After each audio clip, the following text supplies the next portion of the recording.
Amahoro y'Imana abane namwe mwese aho muri ko muradukurikirana hatandukanye twizere neza yuko ivyo urimo aho uri yuko biko biragenda neza ariko kandi bitariko biragenda neza dufise Imana igira neza iyo Mana ni wayizera iraza gutuma ibintu vyawe byose bigenda neza kaze mu kiganiro cingo n'imiryango mu kiganiro cacu cuno munsi turaza kuyaga ku kintu gikomeye cyane mbega ni gute umukenyezi yoba umukenyezi ubwenge mbega kubera iki Bibiliya igarukana iryo jambo ubwenge nuko tubizi yuko ubwenge nibwo butuma urugo rukomera gusenga ni vyiza ariko kandi turakene n'ubwenge rero kugira ngo duce hirya no hino ico kibazo kijanye n'ukuntu umukenyezi ashobora kuba umukenyezi ubwenge turi kumwe n'umutumire reka rero tudatevye tumwakire turabakiriye. Ego murakoze kunyakira. Ego twashaka mu twidondore mwitwa bande mbega murubatse murafise abana bimeze gute? Ego jewe nitwa Joelle Nkurunziza ndubatse ndumupfasoni w'umupastori ego hama ndifise abana bane ego tumaranye mu rugo imyaka ishika 13 ego uyu mwaka wa 13 ndi mu rugo. Ego mbega urugo ruraryoshe? Ego ni novyita ko ari ingabire y'Imana ni kado Imana ishobora guha umuntu by'ukuri ego naho uvuze ngo ruraryoshe ntiribura defile ivyuca mukabona menga biragoye ariko hamwe n'ivyo ivyiza n'ivyo byinshi vyiza n'ivyo byinshi niteka kugira urugo biraguha kumva ko Imana vrema yagushitse mu bandi yaguhaye iteka ubushigikiye nawe akagushigikira yego nyene biraryoshe kutigendana kandi si biza ngo yuko umuntu yibana yego yibana wenyene yego mwatanga muvuga yuko urugo ko ari ingabire y'Imana tashaka ahantu tuhagare gato ni gute ari ingabire y'Imana kuko turabona ko abantu bavuga ati nibisanzwe ndashobora guhitamwo uwo twubakana uwo tubana n'ibintu bisanzwe ni gute ico kintu Imana ikicinjiramo? Ego umva igituma novuga ko ari ingabire y'Imana d'abord jewe ndamenya ko kubaho kwanje hariho ni plan y'Imana hariho Imana hejuru yanyumviriye ko rero no kuronka uwo mubakana ivyo nibaza ko ubihagararako ukamenya ati je nkeneye umugabo ava ku Mana Imana yantoranirije ibona yo ko twohuza ibona ko no mubera ikimazi kandi nawe yombera umugabo yoshaka kunsuporta kunkunda n'ibindi usanga rero no n'imbere yo kurongorwa canke kurongora iyo uzi ko Imana ariyo yakushize ku isi yatoye byose ku bwawe ya planifié usanga cane gose ubisengera uvuga uti je veux kubona uyo Imana yashizeho ku bwanje rero jewe ndavyita ko ari ingabire kuko nka jewe mvuga nti narasenze hama ndishurwa nico tuma mvuga nti urugo rwanje je naruhawe n'Imana sabantu sabavyeyi canke iki ariko n'Imana. Mbega ku nkumi canke se ku musore bo bariko baradukurikirana ubunyene bageze mu bigero ageze guhitamo kuri wewe yosenga gute? Gusenga no gusenga nyene ni vyiza guhagarara kukumenya ijambo ry'Imana yatubwira ko niyo twaba mu ijambo tuzomenya ukuri kandi ukuri kuzoduha kwidegemvya rero mu gusenga ifo kuba uhagaze ku kintu uzi Imana ivuga urazi ko Imana ivuga ko igufitiye imigambi myiza kandi uri kiremwa cayo yateguye kera kubw'ibikorwa vyiza uzogenderamo aho harimo ko uzobigenderamo ufise umugabo wawe yaguteguriye rero ukurasenga uhagara kuri ivyo uti nshaka ni untorere undongore par le Saint-Esprit no gutahura ndabigize spirituelle cyane ariko mu bintu bisanzwe Imana irashobora kujana ukisanga hari umuntu wawe yakunze washimye ukumva vraiment ko muhuza muri compatible sinda byatribiwa kuri jewe gusa ngo nubumenyi bwanje canke ariko natribiwa ko ivyo ari Imana iba yabikoze guhuza n'umuntu antuka nibatse ko biva ku Mana mukumva mugendana mutagenzanya ingabire y'Imana ko na Bibiliya tubwira ngo ikintu ciza cose kiva ku Mana. Ego reka rero twinjire mu cigwa cacu cuno munsi aho tugomba turabire hamwe umukenyezi ubwenge mbega kuri wewe ni bihe bintu bitegerezwa kuranga umukenyezi w'ubwenge aba ameze gute? Yego. Jewe nibanda cyane ku ijambo ry'Imana kuko niryo jewe nabonye rimfasha. Yego. Ijambo ry'Imana rero riratwereka ko intango y'ubwenge kwanza. Tuvuze ngo umukenyezi w'ubwenge, ubwo bwenge tuburonka gute? Intango y'ubwenge ni ukubaha Imana. Aho rero haca haza ko uyubashe wemeye ivyivuga ucuja kurondera kubaho selon n'ivyivuga pana wewe ivyo wiyumvira canke abantu ivyimviro vyabo. Rero umugore w'ubwenge ikimuranga ca mbere no kurondera Imana, kumenya kuyubaha n'icivuga. Ivyo ni ikintu ca mbere jewe nsurinya. Kubaha Imana niyo ntango y'ubwenge. Urumva rero bisigura yuko turiko turavuga ubwenge ntidushaka kuvuga ubwenge hatarimo Imana. Jewe nivyo nzi. Yego, nivyo nzi. Ntidushaka kuvuga ubwenge hatarimo Imana n'icivuga. Hanyuma ikindi kiranga umukenyezi w'ubwenge. Yego. Rero Imana icivuga nico tugiye kwinjiramo. Yego. Muri Tito igice ca kabiri kuva ku murongo wa 3 gushika ku wa 5 haratwereka umugore ingene ateza kumera. Paulo ariko arabwira Tito ingene yobwira abagore ingene bakwiriye kumera. Aranamwereka abagore b'imicibiri, aravuga abashaje, abakuze, abagore bakuze mu myaka n'abagore bakiri bato, jeune marié n'ibindi. Aramuha instruction ingene ababwire ingene bateza kubaho. Aramubwira ati abagore bakuze babwire ko bateza kuba ivyitegererezo, batanywa vino, batari mboregwa, batavuga insaku, batanga n'impanuro nziza. Ati kugira ngo bazihe abo bakiri bato ngo bamenye gukunda abagabo babo n'abana babo. Ni akaca rero developa ingene werekana ingene ukunda umugabo, ingene ukunda abana. Aho rero hanyereka iki? Umugore w'ubwenge nuzi priorité. Iyo verse iratwereka priorité ku mugore ni iki? N'umugabo wiwe n'abana biwe nimba bahari. Rero ntushaka kuvuga ko uri umunyabwenge uri umugore utazi ico akazi kawe nako gufasha umugabo wanje, nako gukunda umugabo wanje. Aho rero hari ico wigako ukavuga ati mbe ndamukunde gute, ndamube hafi gute, ndamubera umufasha gute nimba ndi umugore. Yego, naho nyene turi muri kino kiganiro utubwiye yuko priorité cyangwa se ikintu kiza imbere ku mukenyezi w'ubwenge nuko ategerezwa kwitwararika umugabo wiwe, akitwararika abana mu gihe abafise. Nagomba rero mutuyagire, mutubwiye yuko mumaze imyaka itari mike mwubatse. Kuri mwebwe mwibaza yuko umugore w'ubwenge yo kwitwararika gute umugabo? Mbega umugabo bamwitwararika gute? Yego. Icambere Bible yatubwira ko Imana yabonye ko umugabo atakwiye kuba wenyine akeneye umufasha. Bitwereka ko umugabo afise ico Imana yamuhaye kuba no gukora. Wewe rero uhari kugira ngo umushigikire kandi uteze imbere ico Imana. Tuvyite nk'itongo. Fata ko ari itongo kumwe Adamu yari yahawe itongo rya Edeni ngo agite amazina ririme ari fructifie. Fata rero kwimuhaye Eva wiwe aje kuba umufasha. Urumva nibaza ko nimba yahora arima akimbura 200 ubagiye kwimbura 1000 kandi vyiza nimba byarabiri fise karite iri moyenne uno munsi karite gire ibe nziza cyane kwera haje umufasha. Aho urumva muvyo muco ari umugabo wawe muco Imana yamuhaye gukora. Ashobora kuba ari umudandaza, ashobora kuba ari umunyepolitike, ashobora kuba ari umupastori, ashobora kuba ari umucamanza. Naho utoba waravyize wewe uza kuraba ati kugira umugabo wanje ivyo Imana yamuhaye kugiramo akamaro, abikora nezerewe, yagukiwe kandi yumva ari fier. Jewe nokora iki? Sinzi ko nishuye. Ego, kuri ico kintu nyene kijanye no kwitwararika abagabo, hariho abantu hari ivyumviro biri aho hanze kwisi bavuga yuko abagabo ntibigera bahaga. Naho umugore yo mwitwararika gute?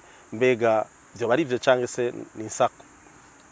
guhaga ni ukuvuga ngo kuba satisfait n'umukenyezi wiwe mu byo amugirira ko yoba mpava nawe bitari byo mumfasha yohava avuga ati uyu ntankwiye canke yohava avuga ati naho uyu mukenyezi ariko aranyitwararika mu kumfasha mu kazi mu kumfasha mu kurangura amabanga yabubatse mugabo numva ntahaze. Ayo n'amajambo abantu benshi bakunda kuvuga. Mbega koko kuri mwebwe aho mugeza umugabo n'umuntu atanyugwa niyo mfashanyo y'umukenyezi wiwe? Upfa kutanyugwa nibaza ko biva kuri kimwe twahera kwisunga Imana. Kuko n'uwo mugabo urumva yisunga Imana aramenya ko Imana yamugeneye umugore umwe kandi itihenze. Sinzi ko ndiko ndishura neza. Ari rero kutanyugwa ntibiva ku Mana. Ico kintu nimba uri umugabo kumva ntunyuzwe canke nimba uriwe wese utanyuzwe kumva umenga uwo ntakwiye, ntikivuye ku Mana n'igitero. Nico jewe novuga. Sino uri umuntu ari équilibré uramenya yuko umugore wamuhawe cyangwa umugabo wamuhawe ari uwo nyene. Hari ibyo yokora birashika ntabikore neza canke ntabikore ngo ashike aho novuga abikore pleinement, ariko uramenya uti jewe ntegeza kugira ico nterereye kugira ngo urugo rwacu rugume rurimwo harmonie, amahoro, ruremwo guhazwa. Hariho nawe ico uterera. Ntuje uvuga ngo ngo ntibikwiye ngo ubwo ngira ngo uwa kabiri yoba kenewe canke ngo oya, ahubwo mbega jewe uruhare uruhe kugira ngo numve nyuzwe. Kuko urugo ni babiri n'abarundi niko babivuga. Ico cuko ngo vyokora byose umugabo ntanyugwa sinibaza ko ari ico. Imana ntiyihenze. Ego hanyuma muri ivyo biranga umukenyezi afise ubwenge harimwo mwatubwiye kwitwararika umugabo n'abana. Mbega abana nabo umukenyezi yo bitwararika gute?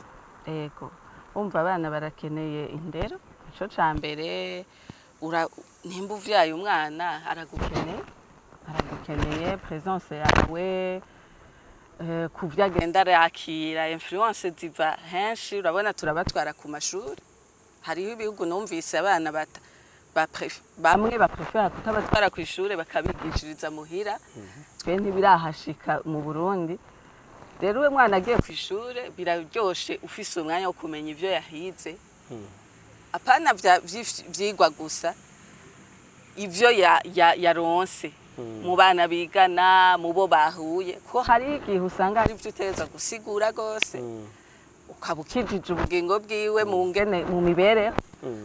Rero ufise abana ifo kubusa umwanya ukwiriye wo kuganira nabo, kubakurikirana, ukamenya ivyo biyumvira no kugira bakwigireko.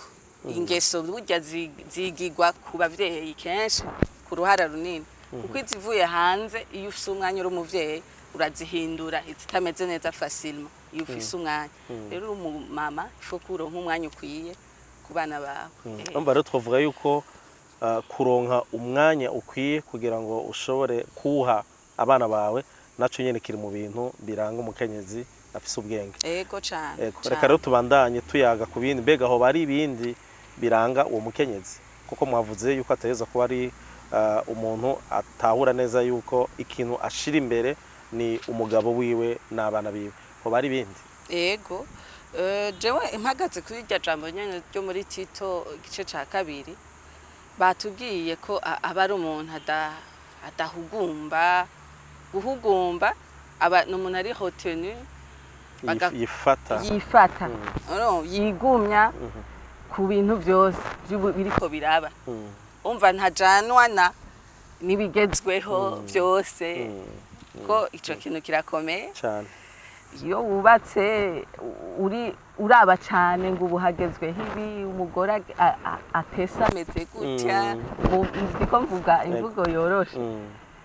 Ateza kumera uku, ateza kugendera aha, umugore agezweho azi ibintu, urasanga umenga urugo rwa ntiriko rurafashwa neza. Rero ifo kuba uri umuntu hasi amaguru hasi atekanye, adahugumba, adatwarwa na byose, biragufasha kubaka. kuko ntutwagwa n'ingeso zitandukanye. Iyo udahugumba, iyo uri hoteli uramenya uti naho bose bariko bajaha jewe suko, naho bose bavuye ku kazi baca kwa naka jewe suko, naho bose bambara igitenge citwa ukuntu jewe naho bidakunze ndarindira ibintu nk'ivyo, naho bose batwara imiduga yitwa ukunuku jewe mbona umenga nzowuronka mu myaka 5 reka ndindire. Ni ibintu nk'ivyo. Ico ni ikintu ciza cane gose. Nashaka kumbure muce mudufasha ni gute rero uwo mukenyezi mu gihe haje ibintu bitandukanye, ama influence atandukanye, ico kintu kiza kumufasha kuba hoteni, kuba umuntu ibirenge biri hasi ni giki? Ngaruka rero hahandi relation yawe n'Imana, kubera umuntu ukuntu ameze, n'abantu biga vya sociology barabivuga, umuntu arahindurwa cyane na societe n'ikibano, n'umuntu yoroshe gufata forme y'ahantu aba uko udukoze. Rero je nasanze ijambo ry'Imana niryo rigenda rirakugira gute, ugira uderape rikuzana gute, riguha umuco kandi rikakuyobora. Rero ngaruka mvuga nti ikintu cofasha abantu vraiment n'abariko baratwumviriza abakenyezi, ikintu ca mbere gifasha no kumenya ico Imana igushaka, no kunywana n'Imana, kunywana n'ijambo ryayo, niryo rizogutoza indero ukaba umugore ashikamye ashitse. Ego murakoze. Reka tubane tuyaga turabe ibindi biranga uwo mukenyezi. Ikigira gatatu caba kiye? Ikigira gatatu bavuze ko umukenyezi yitwararika ivyo mu nzu iwe, mu nzu, les soins domestiques niwe wa mbere azibazwa. Ego kwisi turazi tugenda tuhura n'imyitwarariko y'ivy'isi, genre ibikorwa, ibintu vyinshi usanga umuntu ashobora gusanga yokora kubw'urugo, hakaza n'ibindi vyerekana ko umugabo n'umugore barangana, genre si je ntegerezwa kubazwa ngo urya mukozi yakoze ibi canke ngo twese n'umugabo arabibazwa, ariko la Bible ikatugarukana. Iki kintu kiragoye ko kirimo harimo guharira kudasanzwe mw'isi, kuko umenga umugabo n'umugore ku vy'inshingano mbaye abanyarwanda vy'urugo barangana, ariko Bible ikatubwira ati bwira abo bagore n'ivyo mu nzu ko ari ivyo biraba, bibaraba bo kumenya ingene abantu baza gufungura, ingene hatunganijwe, ingene borohewe, wa mugabo ingene yorohewe na wa mwana, bitavuze ko bufashanya mu gihe bikenewe. Kanatsinda nkahi Bujumbura ukuntu tubayeho, la majorité y'abantu natwe baradufasha abakozi, mugabo no mu bindi bihugu nibaza ko umugabo biri équilibré kugufasha kubana nawe ari ibintu simple, ariko ntuce uvuga ngo ntegerezwa, ngo wowe utegerezwa, haba hinjiye satani abashaka kuba divise. Wowe uri umugore uramenya uti les soins zo mu nzu ni jewe kapitene basi ndavyita, uwundi wese aramfasha ariko ni jewe ndabibazwa. Ego hoba hariho ibindi ko ndumva yuko ari vyinshi ijambo ry'Imana ritwereka aho muri Tito. Yego ibintu bikuru navuze, ariko ntitworeka no kuvuga kuri kijya yahanuye abajya bapfasoni bakuze, kuko uba moto ukagenda urakura, uriyigisha ingeso nziza, kuko twavuze ko ufasha umugabo wawe, harya umugabo agira icubahiro kubera ingene umugore wameze no mu bantu, nivyo uri umugore w'insaku atagira ica kora guma mu mazu atembera mu nzu z'abantu kuvuga isaku guteranya birabaho, kandi barakunda kutuvuga abagore ko tuvuga amajambo menshi urabizi. Rero wubaha Imana wiyigisha kuraba ibikwerekeye, kwitwararika ivyawe, kandi bimwe vyo muhira uvyitwararitse cane usanga ata mwanya ufise wo kuja muri izo nsaku kugira, ugaca usanga umugabo wawe nahaciye abantu bose baramwubaha ko nta ngorane wagiye kumuteza adahari, ngo uje kuvuga amajambo adakenewe. bamwe na bamwe nasanga bavuga n'ivyerekeye ingo zabo bigatuma umugabo ataronka haca. Ni vyiza rero kuba umugore atagira atagendagenda vuga ukigumya ingorane zibaye ugasenga. Biri important kuba umuntu asenga uri umugore ukarindira ibintu ingene bizokemuka utarinze kwigwanira mu kuvuga mu kwararaza mu nico ni ikintu gikenewe cyane. Banavuze kandi nimba numvise neza iyo bariko rasoma iyo mirongo banavuze kandi ko umukenyezi w'ubwenge n'umukenyezi adafata ibintu bimutuma boregwa, aho ndibaza ko mufise ico mu kivugako. Yego urumva tuhagaze ku Imana dushakako kuba imborerwa si vyiza kuko na Bibiliya iravuga ati ntimuboregwe vino ariko muzure mpemu yera. Rero hari ikibanza iyo ugiye mu vya vino urumva vy'Imana ubu bitaye kandi biguha ntusubira kujija neza. Alors que umukenyezi ari sage nkuko wavuze uw'ubwenge foko ubwenge bwawe buba bukora neza bwuzuye. Rero kugira bwuzure inzoga urazirinda. Uca usanga uri umuntu atumbereye ko kuba adone ku nzoga n'izindi gora urata imico urashaka abantu banywa inzoga bazikunda. Hari igihe bahora bavuga ingene usanga hari ivyo yemeye guheba bikenewe kubera je kunywa akayoga nanaka. Uri umudamu rero n'ukuri usanga bidasa neza bitameze neza biko biranagutesha yahoro yawe za nshingano zawe. Egome reka rero ubu nawe turabire ku ngaruka nziza rero kuri uwo mukenyezi agendana ubwenge, kuri uwo mukenyezi adahugumba, kuri uwo mukenyezi yitwararika umugabo n'abana, yitwararika ibikorwa by'imuhira, atagendera mu kaborego. Ingaruka zica ziza sinzi nimba ari kuri we ko bubakanye abana cyangwa urugo muri rusange nizihe? Mu migani igice ca 31 baratubwira ayo makarite umugore aba afise, bagaheza bavuga ati uyo niwe abana biwe baramuhayagiza ngo umugabo wiwe afise icubahiro mu ikombe ry'abandi. Nibaza ko ariyo resultat twifuza. Uri umugore wifuza wa mugabo wawe ko yubahwa mu bandi bagabo, yumva atarujisa niko novuga, atajugumira mu kuja mu bandi. N'abana bawe ukitega ko bazovamwe abantu beza bafise indero nziza bubaha abantu nyene bashimwa. Yego niyo resultat iciza. Ubaye umugore w'ubwenge witega ivyiza vy'uko umugabo wawe azokwama agenda amerewe neza, avugwa neza, afise icubahiro. Kuko umugore w'igifu Bibiliya ivuga ko atuma atera iceyi ku mugabo. Wiwahisha umugabo n'indero nziza ku bana no kubaho neza kwawe. Rero tugeze ku musozo wa kino kiganiro cacu. Sinzi rero ko hari akajambo kanyuma wotekerera abakenyezi muri rusange. Yego ico no batekerera nuko twogerageza gukurikira Imana, ko twasanze ariho twomenyera ubwenge.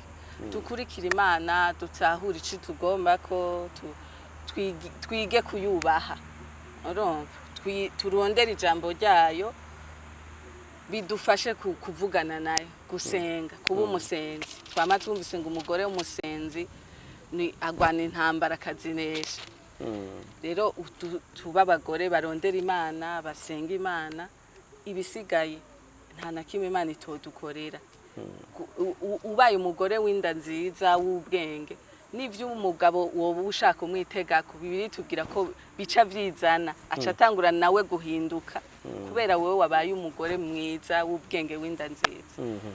Madame Joelle Nkurunziza, rero tubashimire ku kiganiro mwaje kuduha. Yego murakoze cyane, mwakoze kudutumira.